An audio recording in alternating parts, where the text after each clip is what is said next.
नमस्कार, आप देख रहे हैं रफ्तार मीडिया। मैं हूं आपके साथ रक्षंदा खान। आगे आप मेरे साथ देखेंगे उत्तराखंड की तमाम छोटी बड़ी खबरें विस्तार से, लेकिन उससे पहले नजर डालते हैं इस वक्त हेडलाइंस पर। उत्तराखंड में अंतर्राष्ट्रीय दालचीनी सेमिनार शुरू, मंत्री गणेश जोशी ने किया शुभारंभ। बोले सिनेमन वैली हो रही तैयार, राज्य को अरोमा हब बनाने की कवायद। देहरादून पहुंचे केंद्रीय राज्य मंत्री रामदास अठवले का विपक्ष पर प्रहार, कहा राहुल गांधी के सपने नहीं होंगे पूरे, 2029 में फिर बनेगी मोदी सरकार।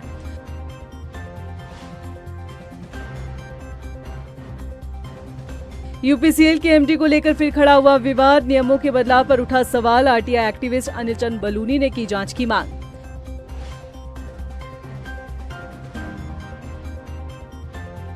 और हरिद्वार में चारधाम यात्रा को लेकर परिवहन विभाग की सख्ती, सामान्य यात्री बनकर व्यवस्था पर रखते नजर आए आरटीओ, ओवरलोडिंग और मनमाने किराए पर की कार्रवाई।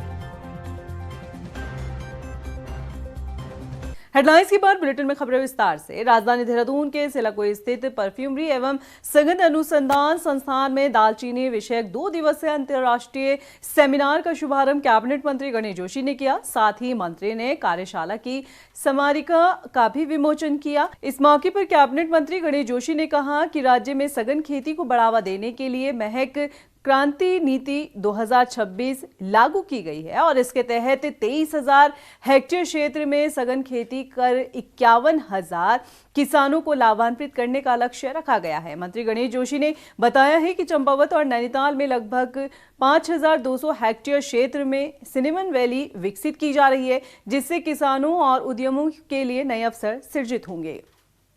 जो औषधीय गुण है, जहाँ मसाले में इसका प्रयोग होता है, मैंने कटकर रूप से देखा कि औषधि में भी इसका प्रयोग बहुत लाभदायक है।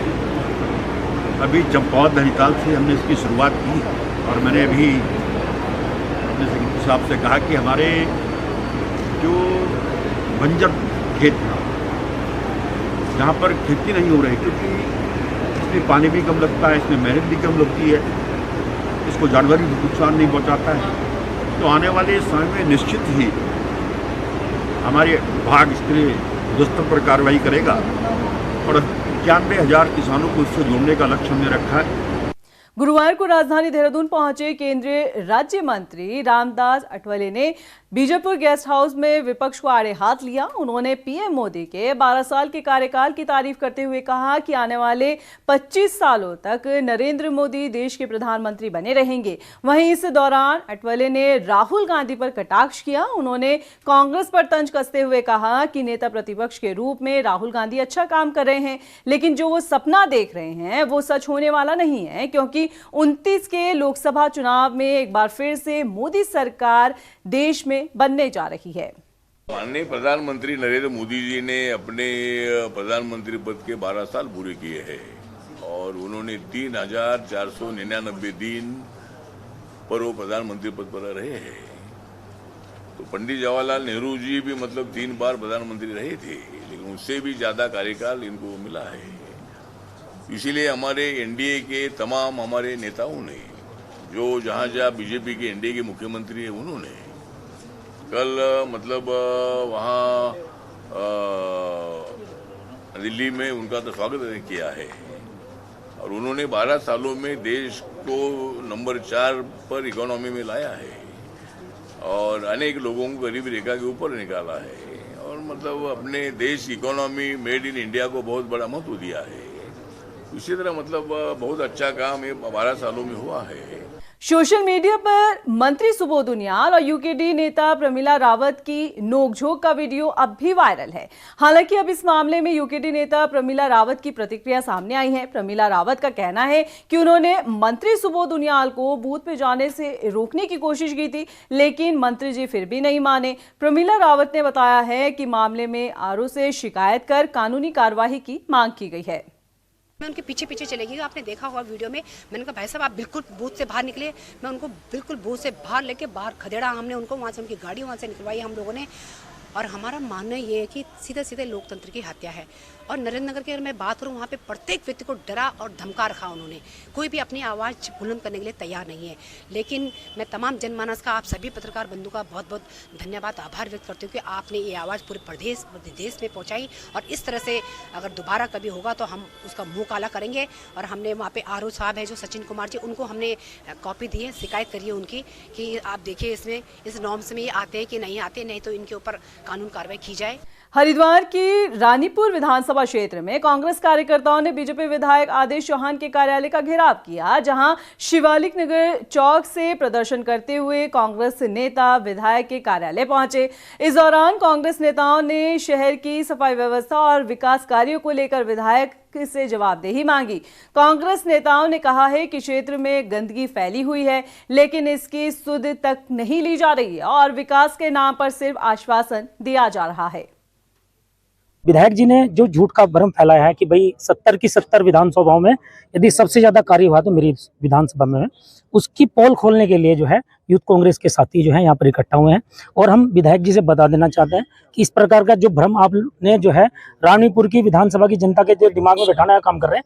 रानीपुर की जनता अब जाग चुकी है।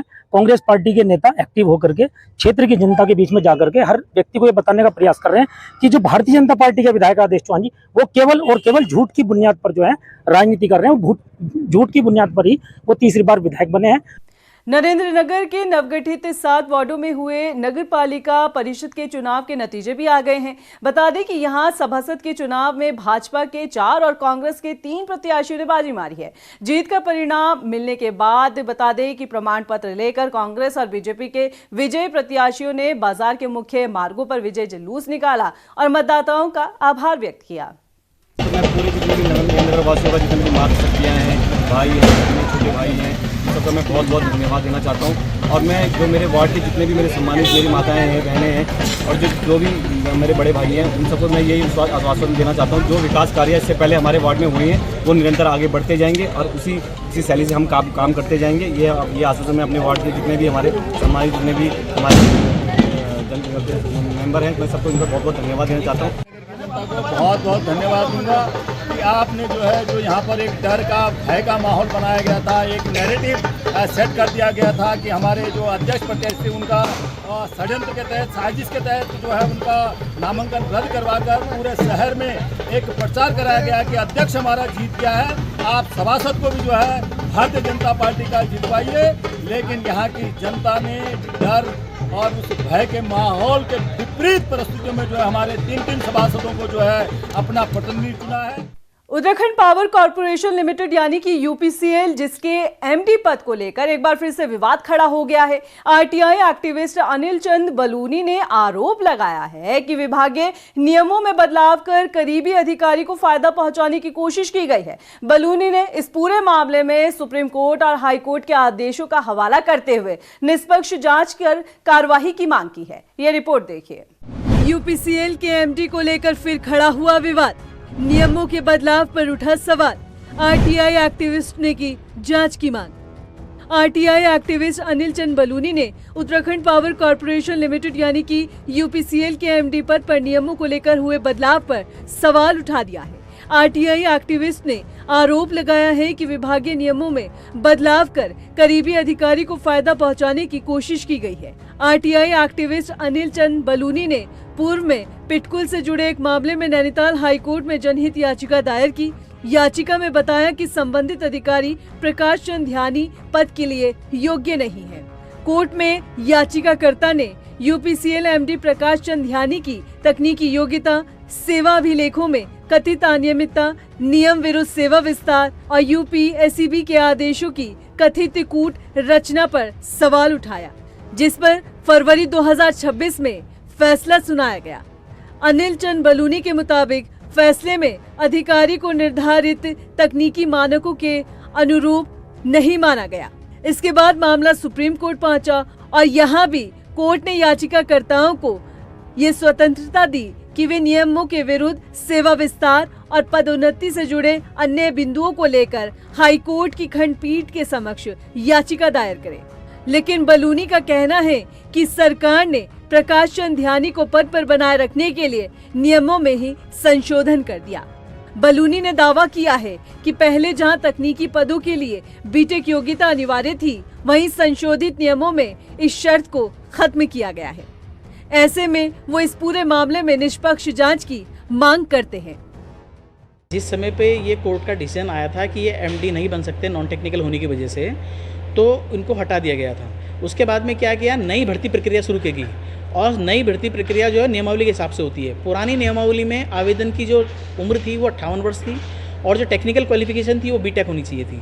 वो हटा करके उसको नॉन टेक्निकल और उम्र को 58 से बढ़ा के 60 कर दिया, क्योंकि इनकी उम्र है 59, उसको बढ़ाकर भी 60 कर दिया और ये 15 दिन के अंदर कर दिया, 15 दिन के अंदर अंदर। तो ये बड़ा सोचनीय विषय है कि एक आदमी के लिए सारे नियम कानून उसके खिलाफ। भाई नियम है कि अगर आपके खिलाफ कोई जांच पेंडिंग है या आपके खिलाफ के मामले लंबित है न्यायालयों में, तो आपको स्क्रूटनी कमेटी में सिलेक्शन नहीं होगा, लेकिन इसका तीनों कॉर्पोरेशन में सिलेक्शन कर रखा है। वहीं इस पूरे मामले में कांग्रेस ने भी सरकार पर सवाल खड़े किए हैं। कांग्रेस प्रदेश महामंत्री राजेंद्र शाह का कहना है कि मुख्यमंत्री के अगल बगल लोगों को भारी भरकम महकमे में जिम्मेदारी दी गई है। देखिए, मुख्यमंत्री जी के जो अगल बगल के लोग हैं, कौन लोग हैं उनकी तरफ भी अगर आपका ध्यान जाए, अगर देखें आप कौन लोग हैं जिनको इतने भारी भरकम जो है महकमे दे रखे हैं और उनकी क्या एजुकेशन क्वालिफिकेशन है और क्या उनका रैंक है, तो इससे ये पता लगता है बहुत साफ कि वहाँ कि वो यही देख रहे हैं कि कहाँ से क्या हो सकता है, कहाँ से कितना कुछ लपेटा जा सकता है। वहाँ तो लपेटने का मामला चल रहा है। उधर बीजेपी प्रदेश प्रवक्ता कमलेश रमन ने इन आरोपों का जवाब कोर्ट में देने की बात कही है।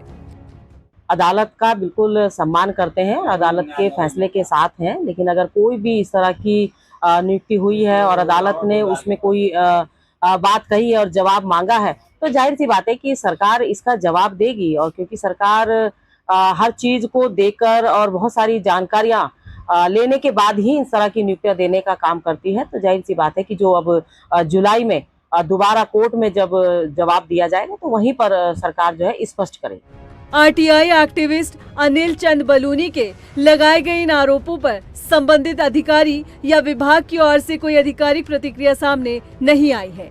ऐसे में ऊर्जा विभाग की कार्यप्रणाली पर सवाल उठ रहा है। फिलहाल तो पूरे मामले में प्रकाश चंद ध्यानी की सफाई का इंतजार है। राजधानी देहरादून से सुशांत सिंह की रिपोर्ट।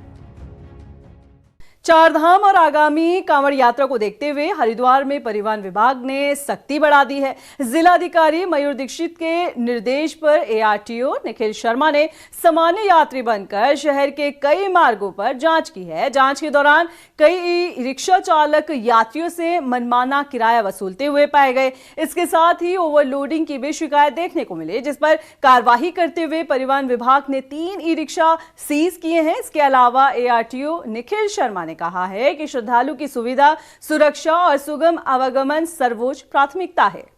जिलाधिकारी महोदय के निर्देशानुसार चारधाम यात्रा के दृष्टिगत जो शहर में ई रिक्शा चल रहे हैं और बाकी जो पैसेंजर वाहन चल रहे हैं उनमें ओवर चार्जिंग की शिकायत आ रही थी, तो इसी के क्रम में आज मेरे द्वारा जो है वो साधारण यात्री बन के इनमें यात्रा की गई और ऐसे 3 रूट्स पे यात्रा की गई और तीनों रूट पे जो ई रिक्शाएं मिली वो 2 जगह उन्होंने ओवर चार्जिंग करी और एक जगह जो ई रिक्शा थी उसने ओवरलोडिंग भी करी।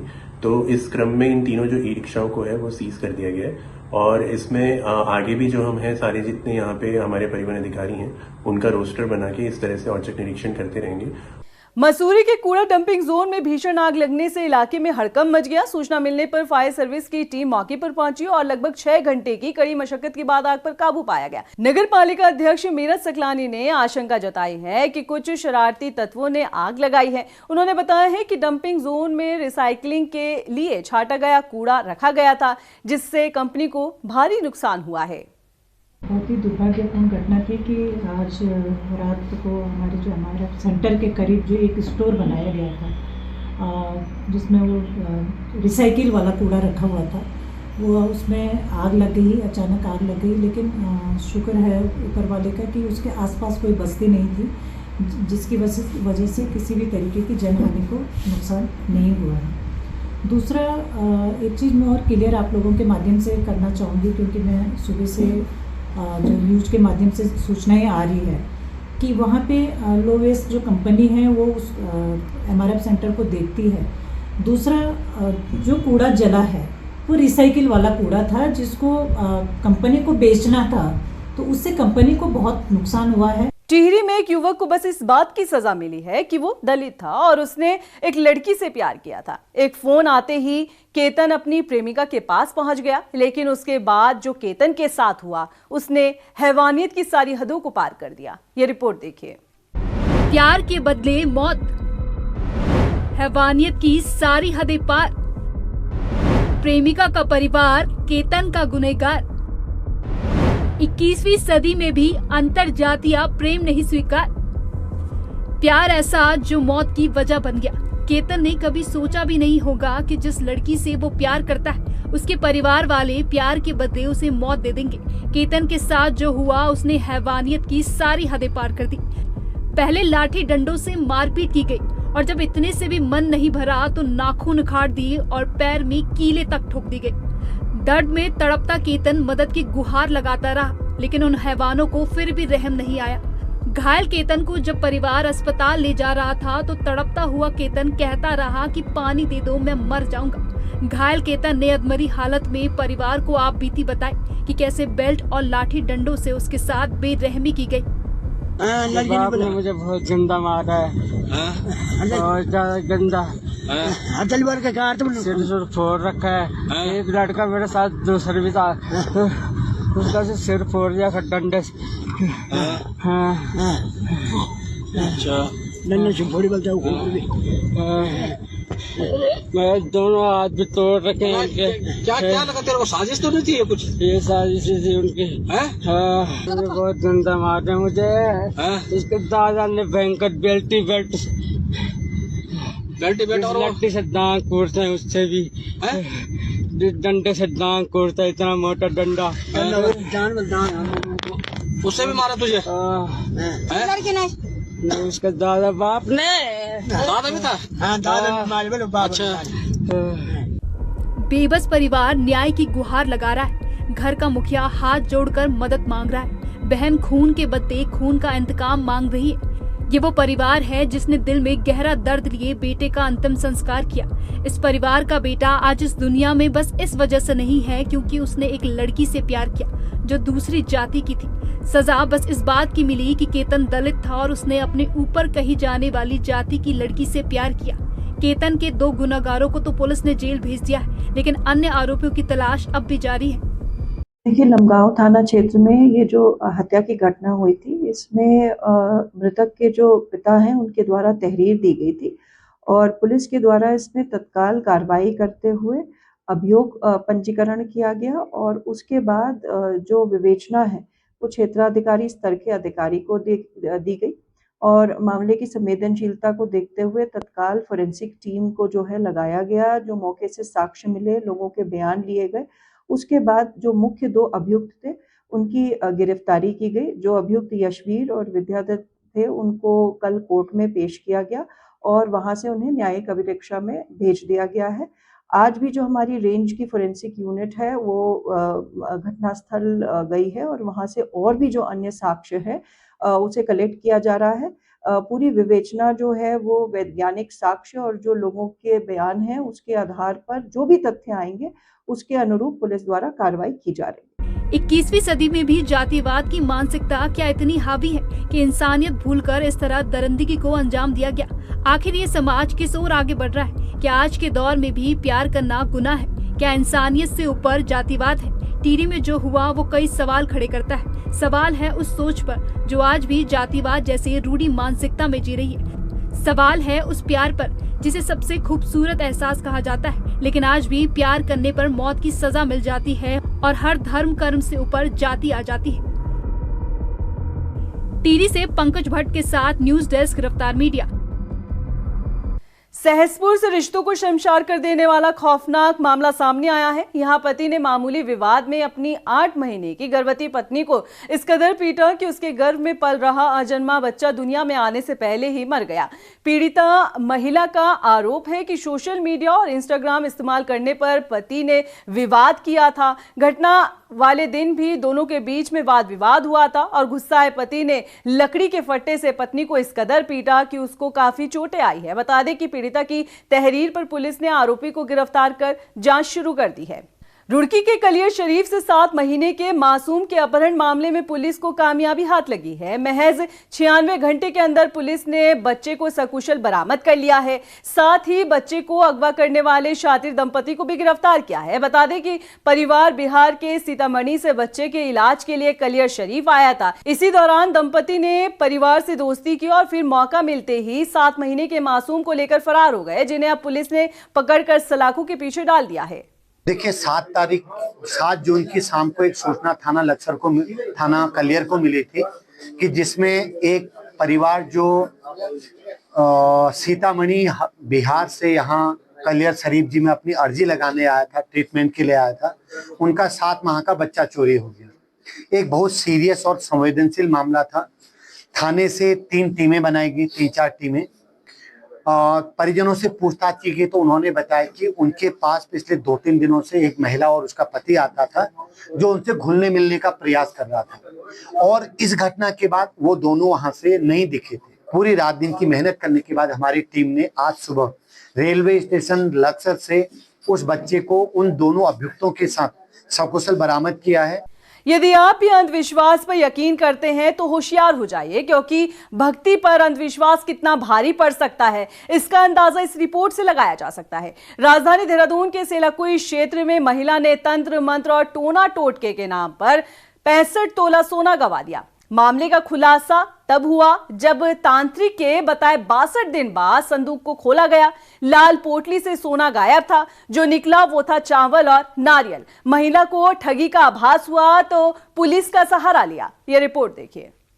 भक्ति पर भारी पड़ा अंधविश्वास, तंत्र विद्या की आड़ में तांत्रिक ने चली चल। महिला ने गंवाया 65 तोला सोना। 62 दिन बाद खुला संदूक तो हुआ खुलासा। लाल पोटली से सोना था गायब, जो निकला वो था चावल और नारियल। राजधानी देहरादून में पुलिस ने तंत्र मंत्र और अंधविश्वास का सहारा लेकर लोगों के ठगने वाले कथित तांत्रिक राहुल थापा को गिरफ्तार कर लिया है। पुलिस ने आरोपी के पास से 15 तोले सोना और 5 लाख रुपए नकद बरामद किए हैं। ये पाखंडी ऑपरेशन कालनेमी से तो बच गया, लेकिन इसका लालच इसे ले डूबा। मामला पचवादून के सेलाकुई क्षेत्र से तंत्र मंत्र और टोना टोटका का भय दिखाकर करीब 65 तोला सोने के आभूषणों की ठगी से जुड़ा हुआ है। इसका खुलासा तब हुआ जब पीड़ित ओशीन गुरुंग ने तंत्र विद्या के 62 दिन बाद उस संदूक को खोला जिसमें उसका 65 तोला सोना था। संदूक में रखी लाल पोटली में उसने सोने की जगह चावल और नारियल को पाया। महिला को जब ठगी का आभास हुआ तो उसने पूरे वाकये को पुलिस को बताया। महिला की शिकायत के बाद हरकत में आई पुलिस ने आरोपी की गिरफ्तारी के लिए 2 टीमों का गठन किया। जांच के दौरान जुटाए गए साक्ष्यों के आधार पर नामजद आरोपी राहुल थापा को हिरासत में लिया गया। पूछताछ में आरोपी ने तंत्र विद्या की आड़ में ठगी की साजिश से पर्दा उठाया। उसने बताया कि वो अपने संपन्न शिष्यों के घरों के बाहर रात के अंधेरे में चुपचाप उड़द की दाल, नींबू, लौंग और अन्य सामग्री से भरी काली पोटली फेंक देता था। अगले दिन वो उन्हें फोन करता और सपने में अनहोनी होने का संकेत बताता। विश्वास दिलाता कि उनके घर में किसी ने जादू टोना कर दिया है और उसके अनुयायी उसकी बातों में आ जाते। अनुष्ठान के नाम पर परिवार के लोग जब परिक्रमा के लिए छत पर जाते तब वो आभूषणों की पोटली बदल देता। मेन तो यही थे, पर बाकी जो इनके साथ और लोग थे उनको भी, क्योंकि अभी वो भी कुछ लोगों के नाम प्रकाश में आए हैं, उनसे भी इस संबंध में पूछताछ की जाएगी। लेकिन मुख्यतः इस पूरे घटनाक्रम में जो जिसे मैं कहता हूँ मास्टरमाइंड यही थे। इनके द्वारा ही इस प्रकार की घटना को करना और किस तरीके से किया जाना है ये इनके द्वारा बताया गया। देखिए, इसमें इस तरीके की और भी शिकायतें हमें अभी प्राप्त हो रही हैं जो थाना कैंट, सहसपुर और सेलाकुई में अलग अलग जगह पे हमें मिली हैं। उनको अभी हम लोग वेरीफाई करा रहे हैं, उनका भी वेरिफिकेशन किया जा रहा है। कुछ लोग इस प्रकार के अनुष्ठान के नाम पर लोगों को, जो भले लोग हैं, उनको एक विश्वास में लेकर जो ठगी का प्रयास करते हैं, ऐसे लोगों को जरूर उनके बारे में पता होना। बड़ी हैरानी होती है कि आज के दौर में भी अंधविश्वास के अंधकार में कई लोग फंसे हुए हैं। ऐसे लोगों के लिए ये घटना एक सबक है। पुलिस ऐसे पाखंडियों के लिए ऑपरेशन कालनेमी चला रही है, लेकिन सूट बूट ठाट बाट में बैठे ढोंगी का पता लगाना पुलिस के लिए भी किसी चुनौती से कम नहीं है। ऐसे में दून पुलिस ने लोगों से अपील की है कि तंत्र मंत्र अंधविश्वास के भय में आकर किसी अज्ञात व्यक्ति को धन या आभूषण न सौंपे। किसी भी संदिग्ध गतिविधि की सूचना तत्काल पुलिस को दे। देहरादून से हिमांशु चौहान की रिपोर्ट। रुड़की के पिरान करियर कोतवाली क्षेत्र में अंतर्राष्ट्रीय हिंदू परिषद और राष्ट्रीय बजरंग दल ने एक कार्यक्रम का आयोजन किया। इस कार्यक्रम में अंतर्राष्ट्रीय हिंदू परिषद के संस्थापक प्रवीण तोगड़िया भी शामिल हुए। कार्यक्रम को संबोधित करते हुए प्रवीण ने कहा कि 1200 साल पहले भारत में एक जिहादी वायरस आ गया था और इसी वायरस से प्रधानमंत्री नरेंद्र मोदी, अमित शाह और योगी और प्रवीण तोगड़िया मिलकर निपटेंगे। हिंदू बटा है, अट रहा है, अब तो हिंदू ही आगे, इसलिए पहले में हिंदू हूँ। भारत में हिंदू बहुमत बनाकर रखेंगे, गया तो अभी हिंदू जीतेंगे। 1,00,000 के दर्शक मिलेंगे। वीर हिंदू विजेता हिंदू अभियान चलाकर सेल्फ प्रोटेक्शन ट्रेनिंग देंगे और हमारा घर हिंदू घर सुखी घर, ये अभियान के अंतर्गत यहाँ आया। अभी के लिए फिलहाल इतना ही। मुझे दीजिए इजाजत, लेके चलते चलते नजर डालते इस वक्त की हेडलाइंस पर। नमस्कार। उत्तराखंड में अंतर्राष्ट्रीय दालचीनी सेमिनार शुरू, मंत्री गणेश जोशी ने किया शुभारंभ। बुले सिनेमन वैली हो रही तैयार, राज्य को अरोमा हब बनाने की कवायद। देहरादून पहुंचे केंद्रीय राज्य मंत्री रामदास अठवले का विपक्ष पर प्रहार, कहा राहुल गांधी के सपने नहीं होंगे पूरे, 2029 में फिर बनेगी मोदी सरकार।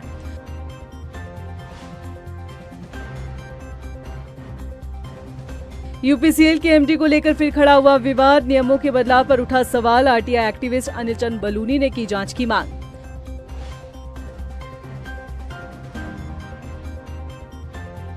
और हरिद्वार में चारधाम यात्रा को लेकर परिवहन विभाग की सख्ती, सामान्य यात्री बनकर व्यवस्था पर रखते नजर आए आरटीओ, ओवरलोडिंग और मनमाने किराए पर की कार्रवाई।